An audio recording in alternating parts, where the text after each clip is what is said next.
like brother Dr. Bilal. He will present a visual equity assessment.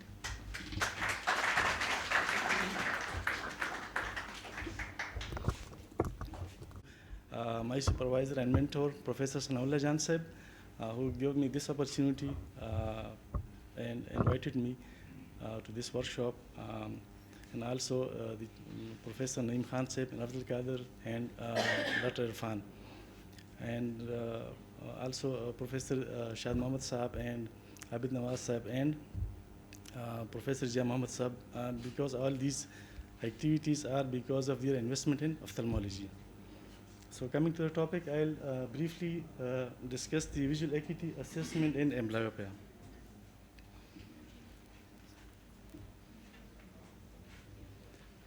So visual acuity assessment, it requires different approaches, and it depends on the age and developmental level and cooperativeness of the child. In children, detection of amblyopia is of particular concern. As Dr. Irfan already discussed, amblyopia is responsible for more cases of childhood onset unilateral decreased vision than all other causes combined. Amblyopia is preventable or reversible with timely detection and intervention. Early detection of reduced vision from amblyopia is possible with appropriate techniques of visual acuity assessment. Now, why to record visual acuity in children? It is important to know if the visual development is normal. Most of the eye problems can be treated if detected early, and it's also useful in decision making, and it helps to decide eligibility for low vision and rehabilitation services. Now, these are the expected normal visual milestones. Soon after birth, a child can fix and follow a light source. And then at 1 month and up to 3 months, fixation is central, steady and maintained, and can follow a slow target.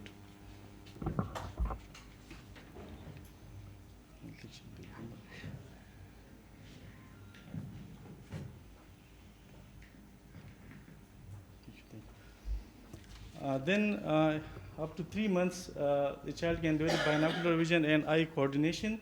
Then at 6 months, the child can reach out accurately for toys, and at 9 months, the child can look for hidden toys. And then at 2 years, the child can match pictures, and at 3 years, he or she can match letters. And at 5 years, the child can read a Snellen chart. Now, there are some clinical characteristics. We all know that diagnosis of amblyopia usually require a two-line difference of visual acuity between the two eyes. And the recognition acuity is more than resolution acuity, because it is an observation that children usually prefer to look at a pattern. Like in Taylor's card, when we test the visual acuity, so they actually sometimes overestimate the visual acuity. So other risk factors for amblyopia should be taken into account. The grating acuity is less affected in strabismic amblyopia, and this is one of the differentiating feature of strabismic amblyopia from other causes of amblyopia, from other types of amblyopia rather. Then the effect of neutral density filter.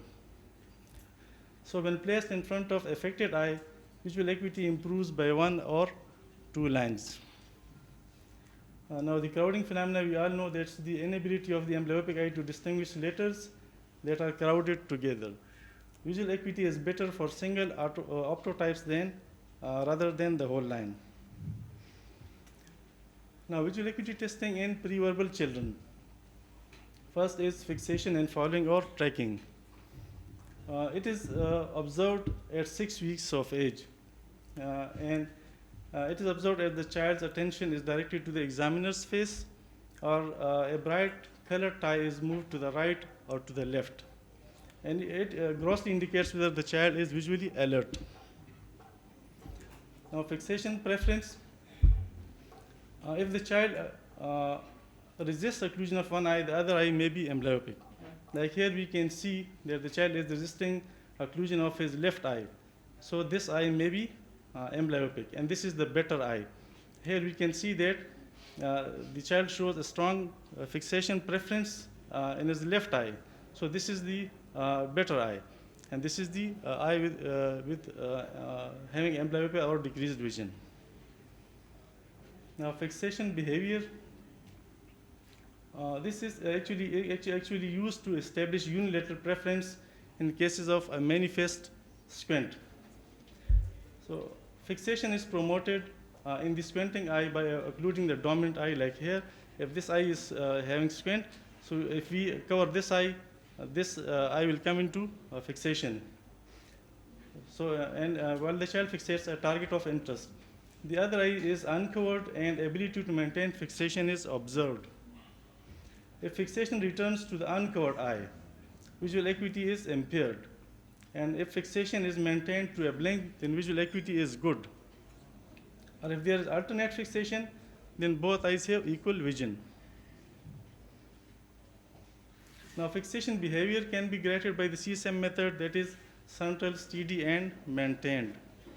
So fixation is central if it is foveal. If it's eccentric, it is uncentral. And if it's steady, means that there's absence of nystagmus. And unsteady means that there are nystagmide movements. And maintained means that fixation is held after opposite eye is uncovered. And unmaintained means that the patient is attempting fixation. So the visual acuity of a child having eccentric fixation and nystagmide movements with attempting fixation is uncentral, unsteady, and unmaintained. Now the 10 prism diopter test. This test is performed by holding a 10 prism diopter vertically in front of one eye. And it induces a vertical deviation and the eyes are dissociated. So fixation preference is evaluated and amblyopia is detected. In other words, it involves the promotion of diplopia. Alternation between the developing targets suggests equal visual acuity. For example, एक child ले और हम एक आई में यहाँ पे vertical prism रख देते हैं, सो अगर ये आई फिक्सेट कर रही है तो इसमें तो इमेज फोविया पे बनेगा, लेकिन इसमें अगर वर्टिकल हमने प्रिज्म रखा है अदर बेस डाउन और बेस अप, तो the image will shift either above or below the macula. So there will be diplopia. So in this case, if one of the eyes shows fixation, so the other eye will be amblyopic. Now, this is a quick test and easy test. Check for visually directed reaching for small objects by either eye. So a poorly sighted child will reach for the tie in an exploratory manner rather than directly reaching for it. For example, in cases of Worth ivory balls test, it is based on the quality of fixation. The ivory balls, they are rolled on the floor at a distance of about 3 meters. And the child is asked to retrieve each ball. And a rough estimate of visual acuity is made from the size of smallest ball, which the child can see.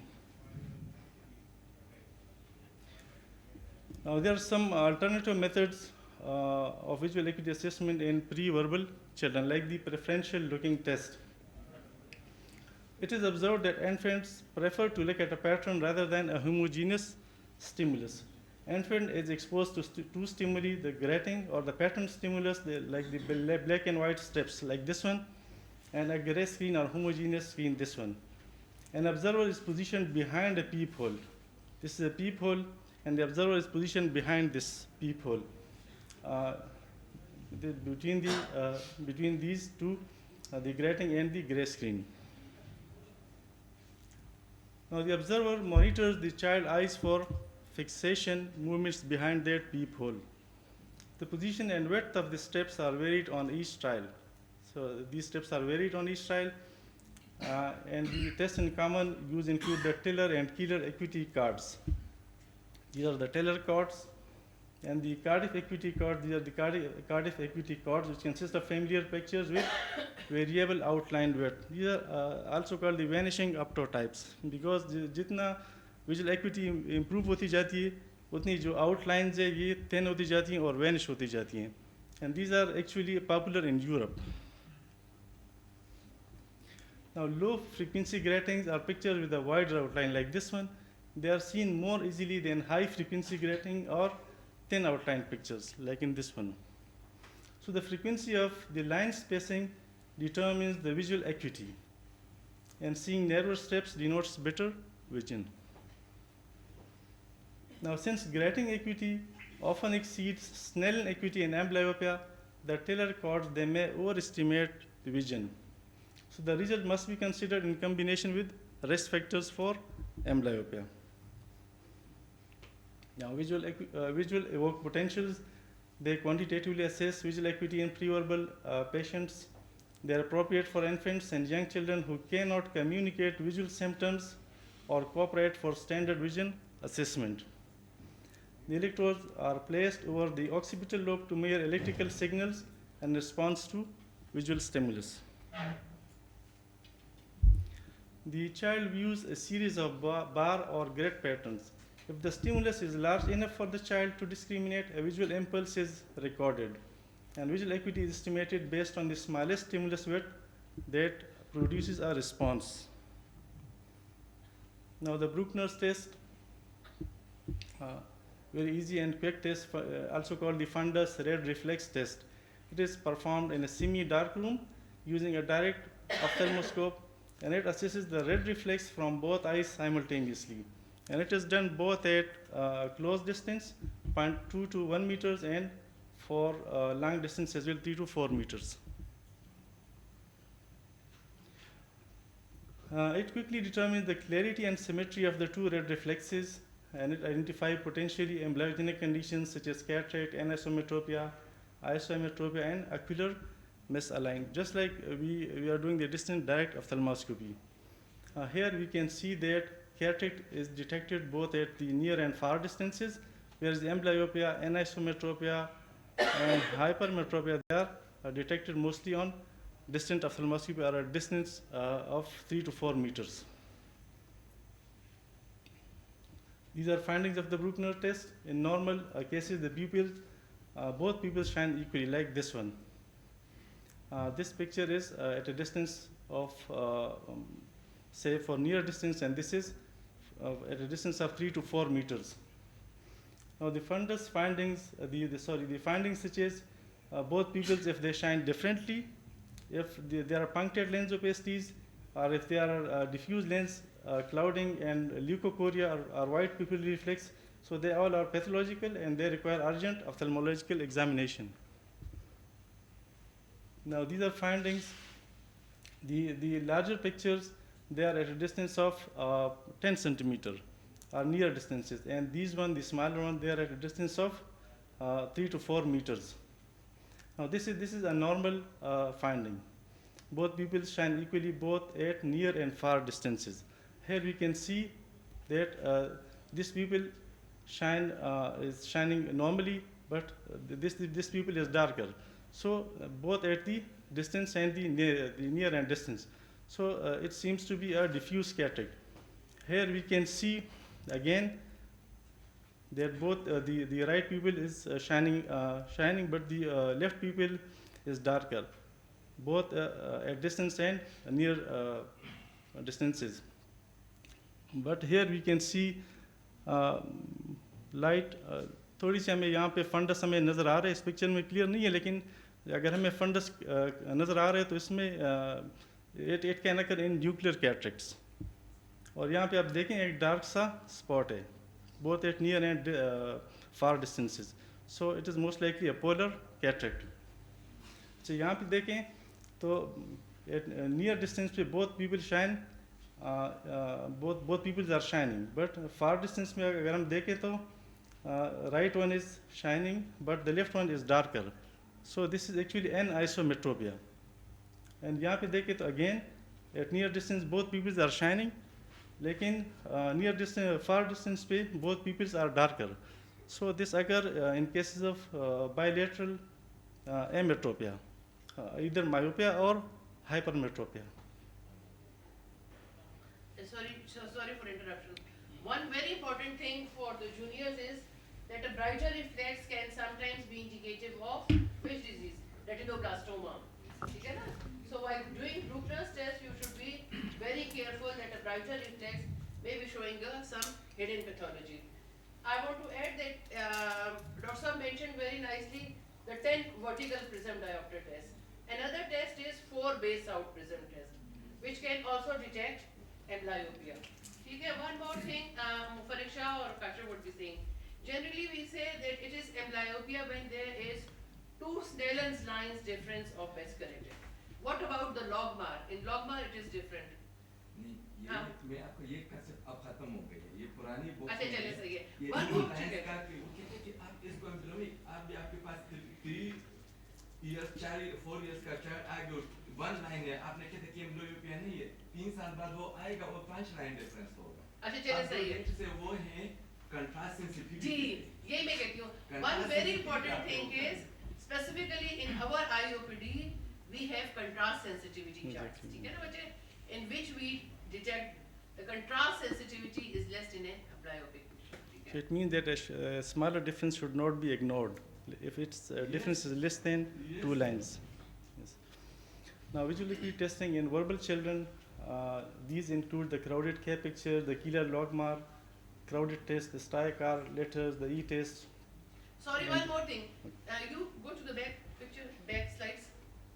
Back, back, back, back, back, back, back, back, back, back. Yes. We have in our OPDs Leah gratings. है ना बच्चे आप लोगों ने देखा ना जिसमें Leah gratings is another way in which there are lines on one and homogeneous other. This is another way to detect for amblyopia. Leah gratings. Okay. Then. Yes. Yes. In our OPG we have Leah gratings. And there are Leah symbols as well. G. We have Leah symbols as well. But these lines are called gratings. Yes. Now these are all the tests that can be done in verbal children. The logmar tests are the Snellen tests that can be performed in older children and adults as well. Now these all these tests they are performed at 3 to 4 meters from the target, and they are actually done at, by naming or matching the symbols or pictures with a replica held in hand with the child. Amblyopia can only be accurately diagnosed using a crowded test. The logmar test they provide the best measure against which improvement with amblyopia therapy can be assessed. In our OPG we have these. आप जो कहते हैं ना hand में तो ऑर्थोप्टिस्ट के hand में लिया सिंबल होते हैं कोई हाउस है सर्कल है रेक्टेंगल है तो बच्चे को दिखा रहे होते हैं वी आर यूजिंग लिया symbols Yes, yes. Now these are the crowded K pictures. They are suitable for naming and matching from an age of 30 months onwards. And they use 6 picture archetypes, these ones. They are randomly arranged in a row of 5 like this. And they measure acuity from 0.70 to minus 0.20 logmar. First show the matching card. This is a matching card which is given to the child. So first show the matching card to the child to familiarize them with the pictures. The patient or the child can even take this matching card at home. Then the child can match the same optotype on the card. It also includes a near test card. This is a near test card. It measures the near vision of pre-lateral children. Pictures are sized for 33 centimeter testing distance. The sizes are displayed in Snellen meters and feet. Here you can see the Snellen meters and feet. And it measures acuity from 0.8 to 0.1 logmar. Now the logmar visual acuity chart with Leah symbols, these all are Leah symbols as Madam discussed, and the principle is the same. The Keeler logmar crowded test, it involves matching of letter optotypes. 4 letters inside a crowding bar. Each letter has a score of 0.025 logmar, and one line of letter is a score of 0.1 logmar. Now this is an E test. The capital letter E can be presented with the names directed up, down, right, or left as single letters on a card or as a standard chart. But this E test is nowadays not recommended by WHO because of the confusing optotypes, and the preschool children they cannot actually read this E line, E test. Now the Allen picture test. This includes pictures of a car, house, apple, which are presented on flip over cards, and they are viewed at 3 or 6 meter distances. This alien picture test is also not recommended nowadays by WHO because the pictures that are not standardized and they're confusing. Now finally the logMAR visual acuity chart, it's actually the Bilal and Lowy chart. Both Bilal and Lowy conceived this chart. And it's the standard means of visual acuity measurement in research and increasingly in clinical practice. And it is used at 6 meter testing distance.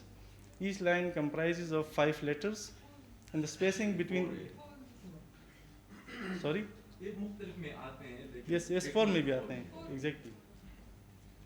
Spacing between each letter and each row is related to the width and height of the letters. This is the width and this is the height of the, so the spacing between the two optotypes is related to width of this one optotype. And the distance between the two lines, it depends on the height of the lower line optotype. As letter size changes by 0.1 logMAR units per row, and there are 5 letters in each row, so each letter can be assigned a score of 0.02. The final score takes account of every letter read correctly. The test should continue until half of the letters on a line are read incorrectly. Snellen and logMAR visual acuity values are listed to the right and left of the rows respectively. Now, so conclusion, select the appropriate visual acuity test based on the child's developmental age and specific capability. The measurement of visual acuity is the most widely accepted indicator of amblyopia and the only effective screening test. The goal of vision screening is to detect poor vision or risk factors for poor vision at times when therapy can be initiated to achieve good visual outcomes. Thank you.